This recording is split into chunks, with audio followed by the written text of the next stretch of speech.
cuando uno se encuentra El gobierno de Daniel Noboa está buscando competitividad. equivocado con un país que tiene nos dice que la democracia puede, A diferencia de Nicaragua, de enfrentar los problemas de impunidad es la del fiscal general. La Alianza del Pacífico se presenta también como una oportunidad para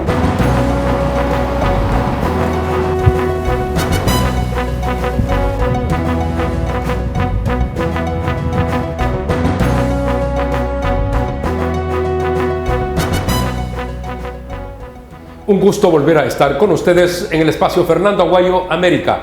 Cordiales saludos a quienes nos ven a través de la señal de Mega TV en la Florida, Estados Unidos, por Vito TV en el Ecuador y por OnePlus TV en el Ecuador y en el mundo.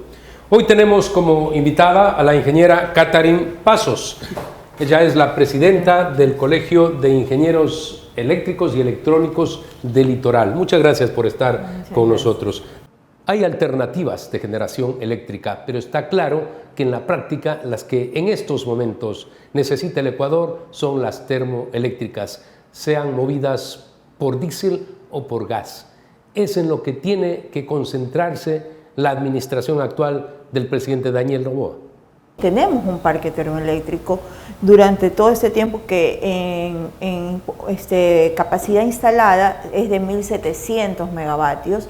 Sin embargo, no se le dio mantenimiento, y le digo esta capacidad instalada en libros, en teoría, pero no es en operación. En operación estamos en 600, 700 megavatios, a veces entra una, a veces entra la otra, y ahí van saliendo. Y lo que aquí ha faltado, no solo de este gobierno, creo que de los gobiernos anteriores, es claridad, ¿no? Claridad de lo cuál es la real capacidad instalada. Porque de esos 1.700 tenemos alrededor de 15 termoeléctricas que tienen más de 30 años y probablemente esas termoeléctricas son irrecuperables.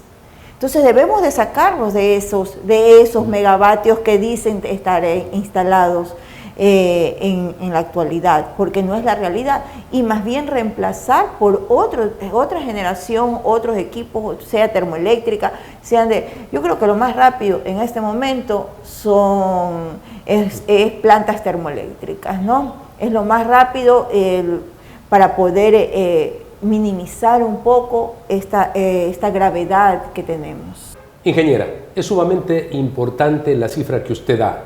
Dice, hay un parque para 1.700 megavatios de termoeléctrica, parque instalado, no produciendo.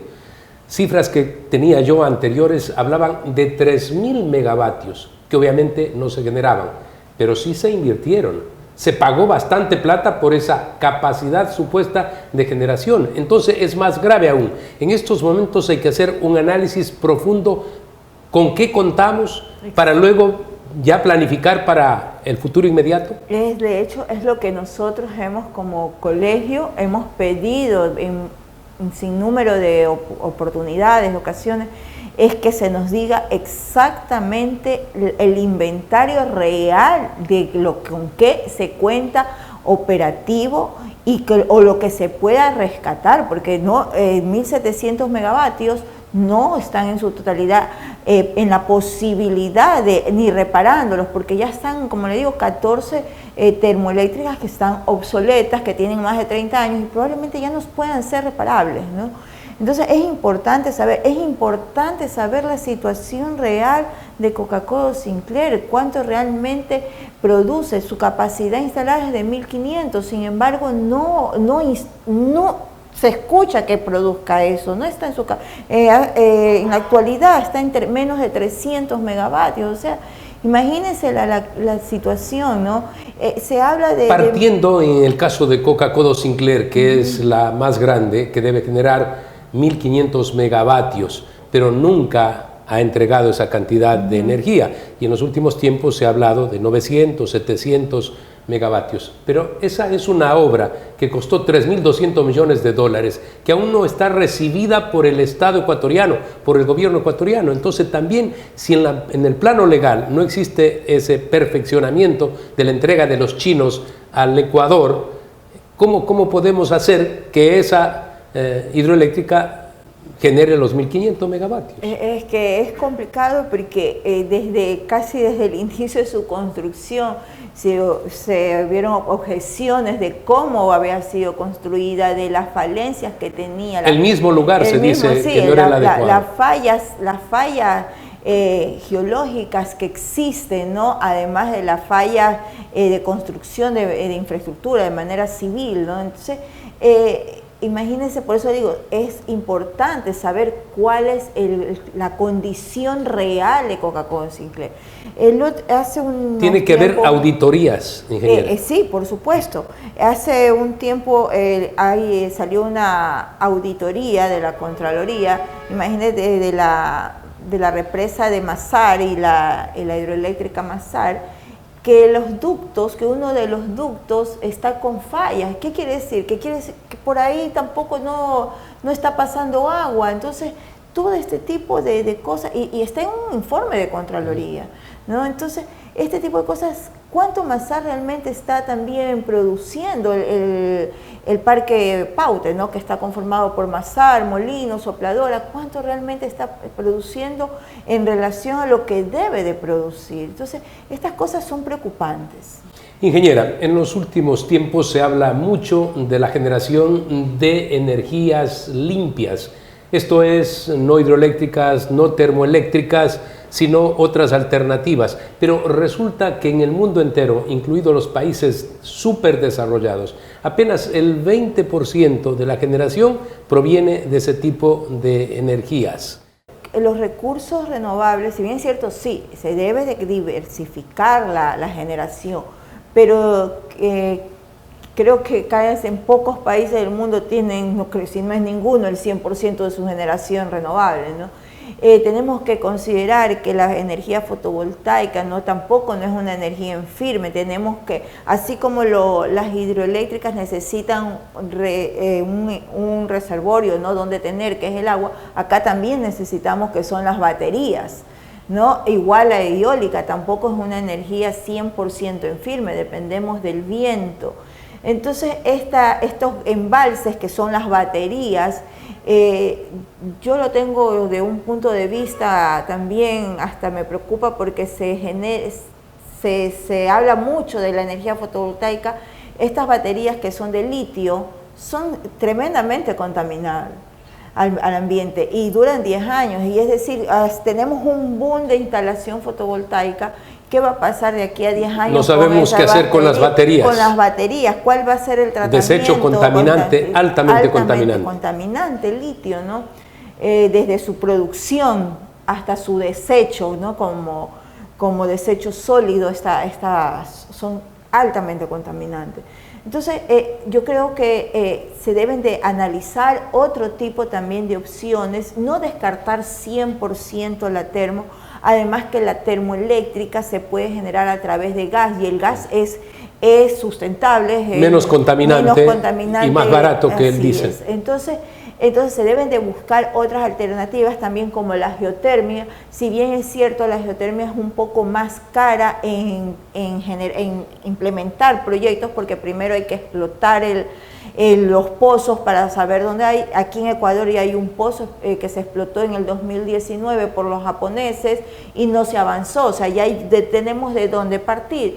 Y la geotermia es una energía en firme, más de un 96% de factor de planta, lo que quiere decir que el 4% es solamente que se para por mantenimiento y estas situaciones de administración, más que de como tal, como energía. La otra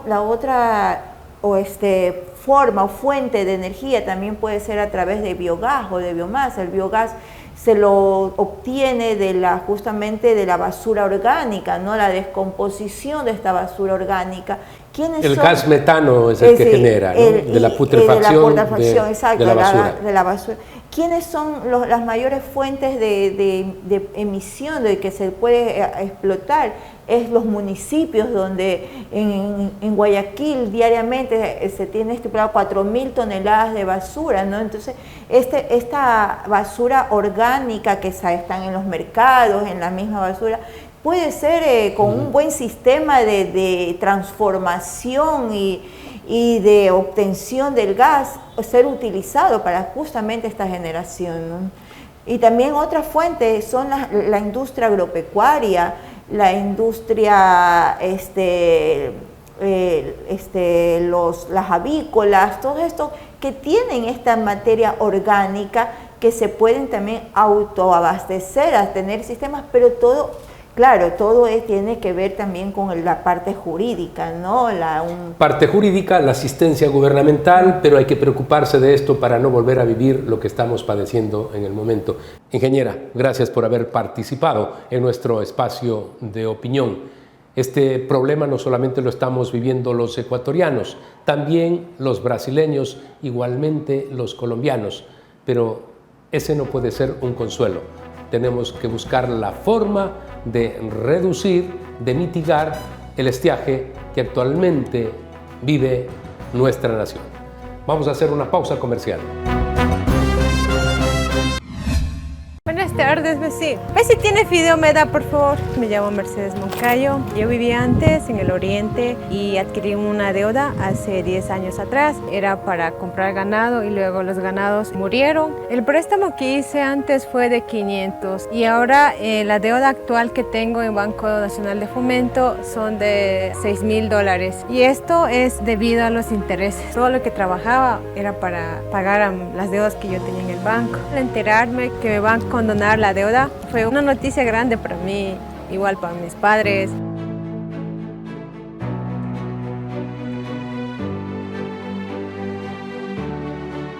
El Nuevo Ecuador cree en ti.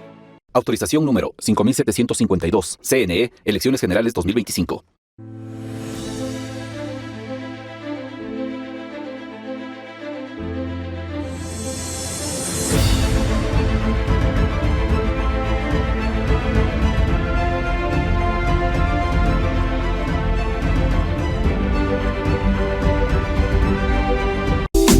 Verde Fruit, el camino para acercar los productos de América Latina a los Estados Unidos.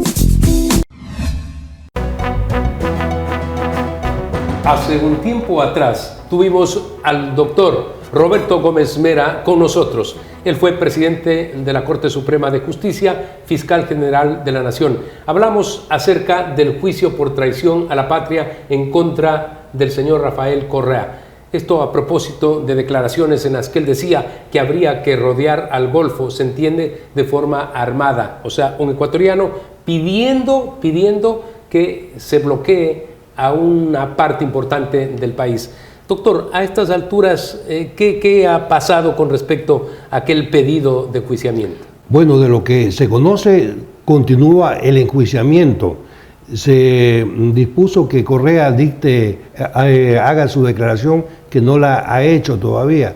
Pero yo oí que la denunciante, la ministra de Trabajo, ya ha rendido su declaración y ella se ratifica en la denuncia, básicamente situada o fundamentada en el artículo 353 del Código Integral Penal, numeral 4, que es el que habla de tratos, negociaciones con otras potencias para perjudicar el territorio nacional. De eso se trata. Es decir, cuando el expresidente no sugiere, sino que pide que se bloquee el Golfo de Guayaquil, no lo hace de una manera exabrupta, es porque ha habido antecedentes, pues, en la historia. Doctor, precisamente le quería hacer esta pregunta. ¿Sería el primer caso de enjuiciamiento por traición a la patria a un presidente de la República o hubo ya otros casos? Realmente es el primer caso, sería el primer caso, porque en la historia se registran dos casos anteriores que no fueron enjuiciados ni fueron sancionados. Fue el general Flores cuando perdió en la Revolución de 1845, se fue a España y consiguió que la reina de España le dé 5 barcos para que venga a reconquistar las ex colonias. Felizmente en Londres embargaron esas embarcaciones y no pudo continuar. Y el otro caso es también de un ex presidente del Ecuador, Plácido Caamaño, que siendo ya gobernador del Guayas, había dejado de ser presidente, fue el artífice del famoso caso de la venta de la bandera. Es decir, Chile compró prácticamente la bandera ecuatoriana para que enarbole en un barco de guerra que era para ellos. Entonces son los dos únicos casos que registran en la historia.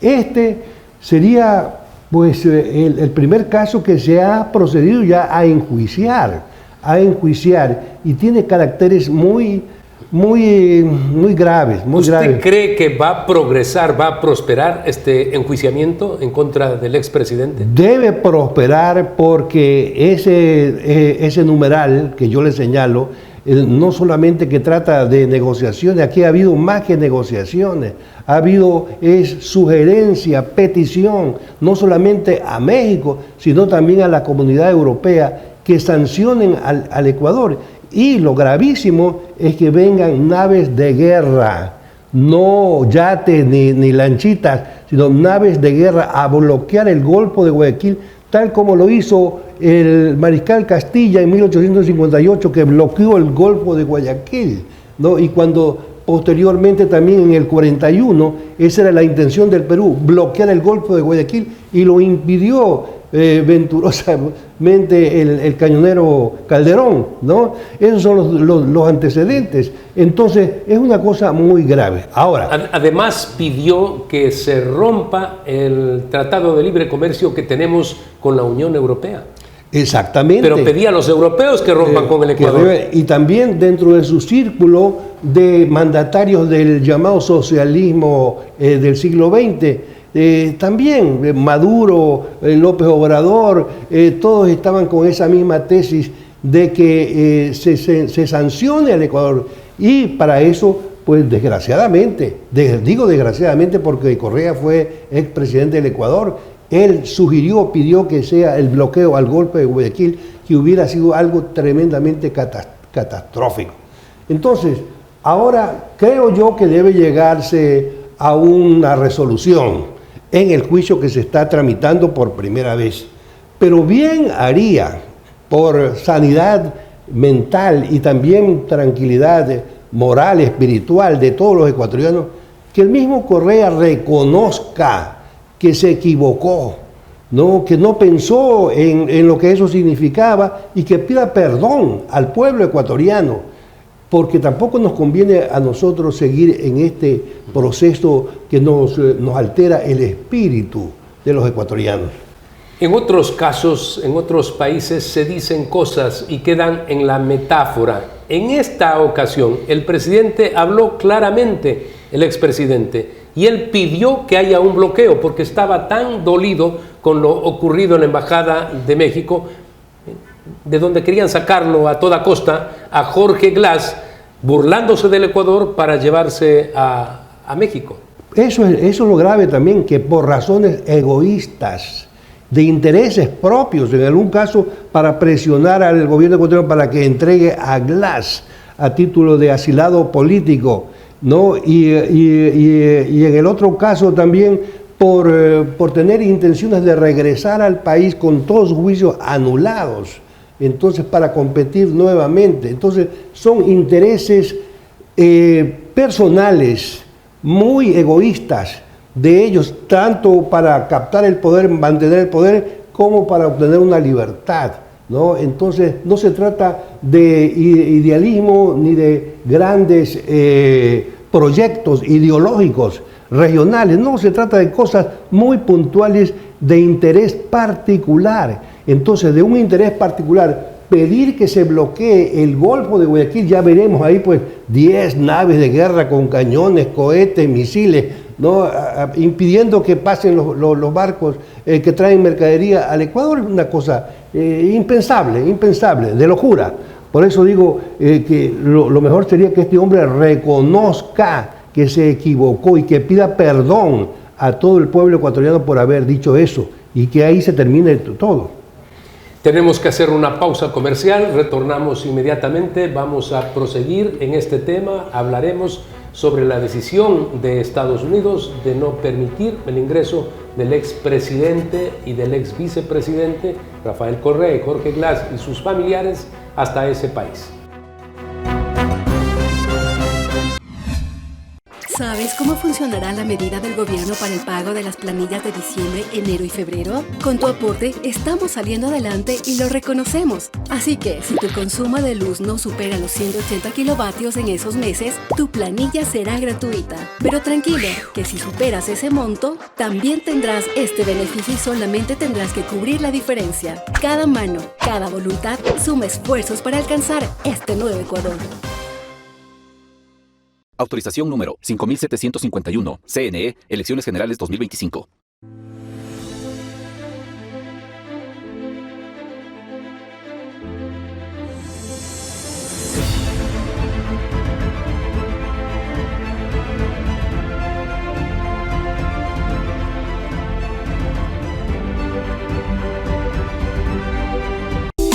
Verde Fruit, el camino para acercar los productos de América Latina a los Estados Unidos. Buenas tardes, vecino. Si tiene fideo, me da, por favor. Me llamo Mercedes Moncayo. Yo vivía antes en el oriente y adquirí una deuda hace 10 años atrás. Era para comprar ganado y luego los ganados murieron. El préstamo que hice antes fue de 500 y ahora la deuda actual que tengo en Banco Nacional de Fomento son de $6,000. Y esto es debido a los intereses. Todo lo que trabajaba era para pagar las deudas que yo tenía en el banco. Al enterarme que me van a condonar la deuda fue una noticia grande para mí, igual para mis padres.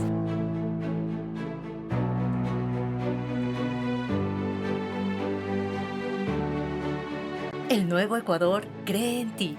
Autorización número 5752. CNE, Elecciones Generales 2025. De forma inusitada, el Departamento de Estado hizo conocer que el expresidente Rafael Correa y el ex vicepresidente Jorge Glass, que está preso, no pueden ingresar a los Estados Unidos porque no les van a conceder una visa a ellos y a sus familiares. El expresidente Correa en redes sociales dice que el imperio lo persigue, pero que a él no le quita el sueño el no ir a los Estados Unidos. Hay que decir, recordar, que estudió allá, que viajaba permanentemente, su familia iba a los Estados Unidos. Así que sí le debe perjudicar el no poder llegar hasta ese país. Por supuesto que sí. Y como él mismo ha dicho, piensa en sus hijos, ¿no? Porque aquí los directamente afectados van a ser los hijos, que como todo joven quiere irse a perfeccionar a los Estados Unidos, a estudiar. En un mundo globalizado, tener la libertad de movimiento. Entonces, dice que por un acto de maldad, ¿no? Le hacen eso. No hay tal maldad.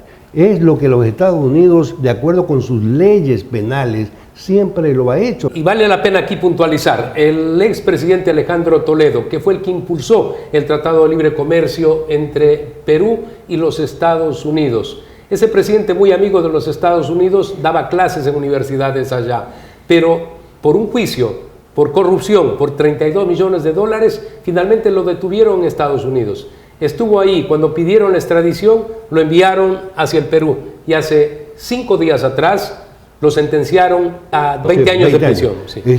Es una política de ellos, no ideológica, sino de aplicación de la ley por sobre todas las cosas, que eso es lo que caracteriza al mundo jurídico angloamericano, ¿no? La aplicación de la ley por sobre todas las cosas. En ese caso y en otros, pero qué más evidente que el propio candidato actual a la presidencia, Donald Trump, tiene decenas de juicios penales que están siguiendo su curso y un fiscal independiente que lo acusa. Y entre otras cosas, él quiere llegar a la presidencia para tratar de desbaratar esos juicios, tal como hacen aquí los presidentes latinoamericanos. Pero en los Estados Unidos eso no va a pasar, no puede pasar porque sería contrario a su historia, Ellos actúan en función de la ley. Lo que la ley dice, eso se aplica, no y por encima de cualquier otra consideración. Genaro García Luna, un funcionario brazo derecho en el gobierno del presidente Felipe Calderón, acaba de ser sentenciado en los Estados Unidos a cadena perpetua.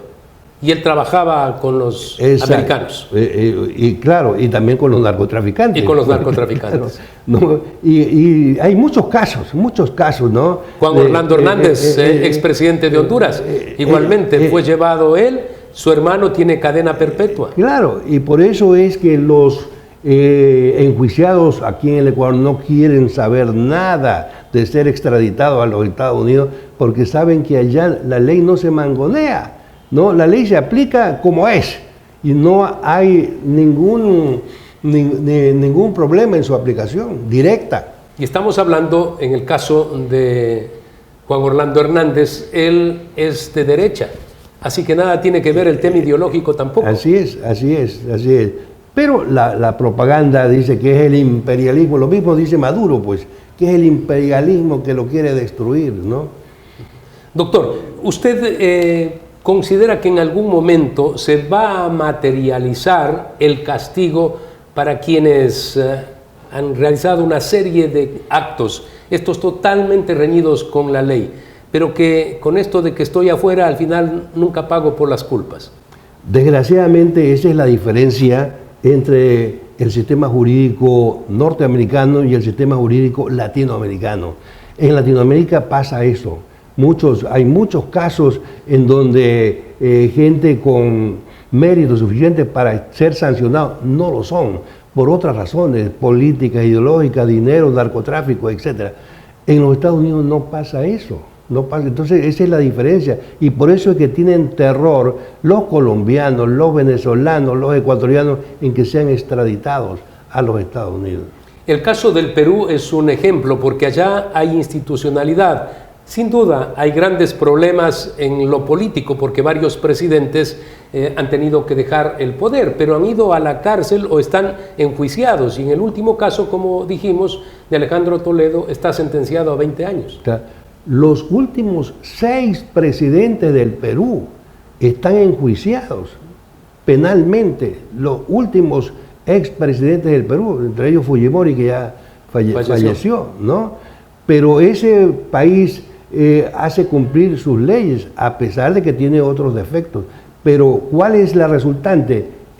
Perú tiene una gran credibilidad de los inversionistas, por eso tiene una enorme cantidad de inversión extranjera en el Perú, porque saben que allí se aplica la ley, ¿no? Entonces es una gran diferencia y los latinoamericanos tenemos que luchar contra eso. Por ejemplo, lo que acaba de hacer López Obrador en México es una cosa terrible, poner en elección popular a los jueces, a los jueces para él manejarlos. 850 cargos de jueces tienen que ir a elección popular. Y han dicho los narcotraficantes pueden llegar a la magistratura. Imagínese usted, ¿no? Lo primero que hacen es que alguien tiene que postularlo. ¿Quién? El partido político corresponde.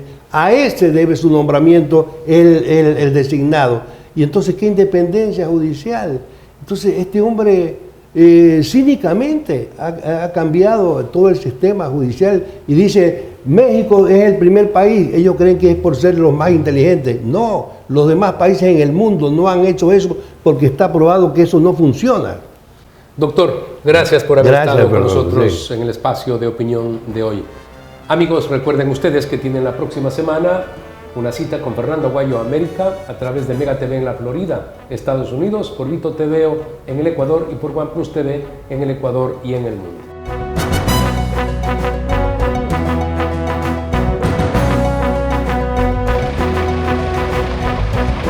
Que verdaderamente cuando uno se encuentra El gobierno de Daniel Noboa está buscando competitividad. equivocado o un país que tiene nos dice que la democracia puede, a diferencia de Nicaragua, de enfrentar los problemas de impunidad es la del fiscal general. La Alianza del Pacífico se presenta también como una oportunidad para